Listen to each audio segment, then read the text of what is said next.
നമ്മുടെയൊക്കെ വളരെ നാളത്തെ കാത്തിരിപ്പ് അവസാനിപ്പിച്ചുകൊണ്ട് ഫെബ്രുവരി 14-ന് ISL സീസൺ 2025-26 കിക്ക് ഓഫ് ചെയ്യുമെന്ന് കായികമന്ത്രി പ്രഖ്യാപിക്കുകയും ഓൾ ഇന്ത്യ ഫുട്ബോൾ ഫെഡറേഷന്റെ ഒഫീഷ്യൽ സ്റ്റേറ്റ്മെന്റ് പുറത്തു വരികയും ചെയ്തുവെങ്കിലും ഇപ്പോഴും പല കാര്യങ്ങൾ ക്ലബ്ബുകൾക്കും ആരാധകർക്കും ക്ലാരിറ്റി ലഭിച്ചിട്ടില്ല.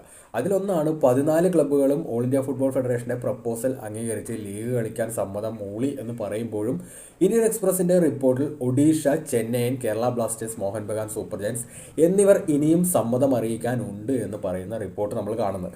അത് ചിലപ്പോൾ മാറ്റർ ഓഫ് ടൈം ആയിരിക്കാം, ക്ലബ്ബുകൾ ഇവഞ്ച്വലി യെസ് പറയുന്നുണ്ടാവാം.